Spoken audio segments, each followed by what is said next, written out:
สวัสดีค่ะวันนี้นะคะเราจะมาสอนสตรีมนมซึ่งวันนี้เราจะมีแขกรับเชิญสุดพิเศษก็คือพี่ฟิวจะเป็นตัวแทนสำหรับเพื่อนๆที่ไม่เคยสตรีมนมมาก่อนไม่เคยจับพิชเชอร์ไม่เคยทำอะไรใดๆเกี่ยวกับกาแฟเลยนะคะเดี๋ยวมาดูกันว่าวันนี้พี่ฟิวจะสตรีมนม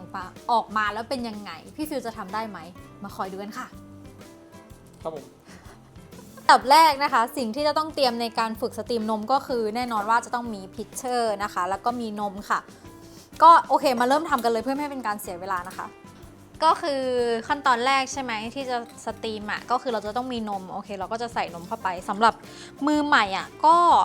เทนมประมาณ220 ml นะคะมันก็จะช่วยให้สตรีมง่ายอันนี้โฟมที่เราจะทำในวันนี้ก็คือจะเป็นโฟมสำหรับทำลาเต้นะคะก็จะไม่มีโฟมออกมาเยอะเท่าไหร่เราไม่ต้องการโฟมเยอะเท่าไหร่ค่ะโอเคเดี๋ยวเรามาเริ่มทำกันเลยเนาะก็จะเปิดก้านสตรีมนะคะทุกครั้งเวลาที่จะสตรีมอ่ะให้เปิดก้านสตรีมเพื่อไล่อากาศมันจะมีอากาศอยู่ใช่คราวนี้ก็จุ่มก้านสตรีมลงมาในพิชเชอร์เราคือให้จุ่มมาตรงนี้ค่ะเพราะว่าอันนี้มันจะช่วยในเรื่องของการคอนโทรลเวลาจะไปซ้ายไปขวาดึงลงอะไรอย่างเงี้ยมันก็จะช่วยก็จุ่มลงไปแบบนี้ใช่ปะแล้วก็เปิดเลยจากนั้นเนี่ยให้ดึงพิชเชอร์ลงเพื่อที่จะสร้างฟองค่ะสร้างฟองลาเต้จากนั้นเนี่ยก็ทีนี้พอมันได้ฟองตามที่เราพึงพอใจแล้วใช่ปะเราก็จะเก็บให้มันมีความร้อนละนมเราก็จะดึงพิชเชอร์ขึ้นไปอย่างเงี้ยค่ะจะไม่ดึงลงเพราะว่าเราไม่ต้องการฟองละใช่จากนั้นก็คือรอให้อุณหภูมินมมันได้ตามที่เราต้องการซึ่งถ้าทำลาเต้ก็จะอยู่ที่ประมาณ60-65 องศากำลังอร่อยได้แล้วเราก็ปิดเลยค่ะแล้วก็ข้อสำคัญนะคะทุกครั้งที่หลังจากที่สตรีมเสร็จก็คือเช็ดตัวนี้เพราะว่าถ้าไม่เช็ดมันจะเป็นคราบๆอะค่ะจากนั้นก็ถ้ามันยังมีฟองอากาศอยู่เราก็เคาะแบบนี้นะคะเนี่ยเราก็จะได้ละนมที่เนียนๆพร้อมที่จะไปทำลาเต้อาร์ตเดี๋ยวมาลองดูแต่ว่ามันก็ต้องเทออกนะเพราะว่ามันมีฟองเยอะเวลาที่ทำลายมันอาจจะแบบล้นแก้วอะไรอย่างเงี้ยถ้าเกิดมือใหม่ก็คือสตรีมนมมาแล้วก็เทออกนิดนึงเพราะว่าตอนที่สตรีมมันจะมีน้ำเข้าไปด้วยค่ะโอเคเดี๋ยวตาพี่ฟิวมาลองนะจังหวะแรกก็คือต้องให้ก้านมันอยู่ที่ผิวน้ำใช่ปะใช่ก้านให้อยู่ที่ผิวน้ำแล้วก็ดึงพิชเชอร์ลงเพื่อที่จะสร้างฟองอากาศก่อนจากนั้นก็ค่อยดันขึ้นไปเพื่อที่จะเก็บให้มันได้ความร้อนตามที่เราต้องการแล้วตัวก้านอ่ะมันต้องลึกแค่ไหนหรือว่าต้องไม่ต้องลึกมากก็ประมาณกลางๆอ่ะกะเอาได้ใช่โอเคแล้วอีกอย่างหนึ่งก็คือเรารู้ได้ไงว่าอุณหภูมิอะไรเท่าไหร่อุณหภูมิเราสามารถใช้เทอร์โมมิเตอร์วัดได้จะเอาไหมก็ดีนะรอแป๊บหนึ่งก็คือเรื่องอุณหภูมิใช่ปะเราก็สามารถใช้เทอร์โมมิเตอร์วัดได้เนี่ยเทอร์โมมิเตอร์มันก็จะบอกใช่ปะว่าอุณหภูมินมมาอยู่ที่60-65เนี่ยเห็นไหมก็คือจังหวะที่เราสตรีมก็คือเราก็จุ่มใช่จุ่มเข้าไปได้เลยใช่ใช่แบบนี้ได้เลยเนี่ยใส่แบบนี้ได้เลยมันก็จะเห็นไหมตรงที่มันสีฟ้าๆเนี่ยมันก็จะบอกคือเป็นอุณหภูมินมที่แนะนำใช่มีมาร์กไว้ให้แล้วโอเคลองไหมโอเคลองเลย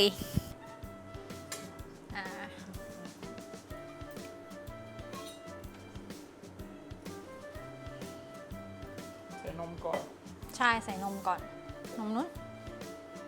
ต้องใส่เท่าไหร่ต้องกะไหมก็ถ้าเกิดมือใหม่อ่ะใส่220 ml ต้องชั่งใช่ไหมไม่ต้องก็ได้กะเอาก็ได้คือมันจะเลยไอ้ขอบเนี้ยขึ้นมานิดนึงอ่ะขอบพิชเชอร์เห็นไหมเลยขึ้นมานิดนึงใช่กะเอาได้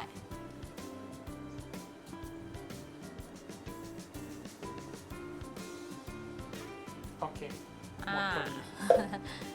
เริ่มเลยตื่นเต้นอ่ะตื่นเต้นแทนอันดับแรกทำอะไร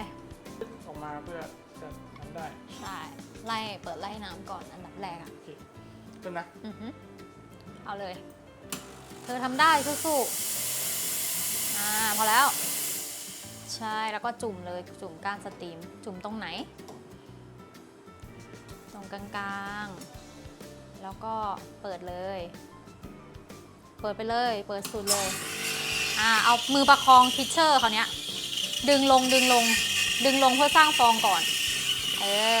แล้วมืออีกด้านหนึ่งจับไว้นั่นแหละดันขึ้น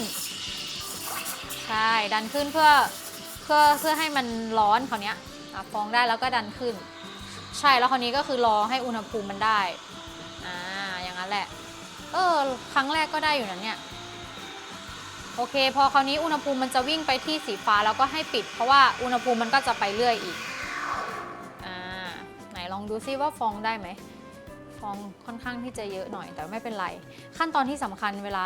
ทำเสร็จก็คือใช่เก่งมากเช็ดโอเคไหนเรามาดูฟองนมกันสิคือฟองอันนี้มันก็ได้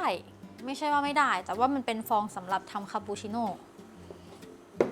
แล้วถ้าเกิดเราอยากให้บับเบิ้ลมันแตกออกไปก็คือควงแล้วก็เคาะลองซิจับตรงนี้ใช่จับแล้วก็หมุนแล้วก็เอามือป้องพิชเชอร์แล้วก็เคาะใช่ก็เคาะเลยอย่างนั้นแหละ ร้อนเหรออย่างนั้นแหละเอาคราวนี้ก็หมุนทีเนี้ยถ้าเกิดทิ้งไว้นานนมในลักษณะแบบนี้มันจะเป็นก้อนเวลาที่ทำลาเต้อาร์ตมันจะไม่เขาเรียกว่าอะไรวะเทไปปุ๊บมันก็จะเป็นก้อนนั่นแหละเพราะฉะนั้นก็คือเทออกก่อนเทนมออกก่อนบางส่วนแล้วค่อยเอามาทำลาเต้อาร์ตก็ได้หรือว่าตักฟองออกก็ได้มันก็ได้เหมือนกันสำหรับมือใหม่ก็ไม่แย่นะโอเคครับจะลองอีกรอบไหม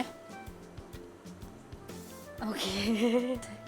ผลสรุปของพี่ฟิวนะคะที่ทดลองสตรีมนมครั้งแรกในชีวิตก็ไม่แย่นะผลลัพธ์ออกมารู้สึกยังไงคะก็แปลกใหม่ดีครับ ไม่เคยทำก็เป็นฟองนมสำหรับเอาไปทำคาปูชิโน่ได้ค่ะก็อยากจะให้กำลังใจเพื่อนๆที่ฝึกไหมสู้ๆกันครับทุกคน แค่นี้เหรอโอเคค่ะเราพบกันคลิปหน้านะคะสำหรับวันนี้ก็หวังว่าคลิปนี้จะเป็นประโยชน์แล้วก็เป็นกำลังใจให้กับเพื่อนๆที่ฝึกสตรีมนมฝึกทำลาเต้อาร์ตนะก็สู้ต่อไปค่ะบ๊ายบายพบกันคลิปหน้านะคะบ๊ายบายครับ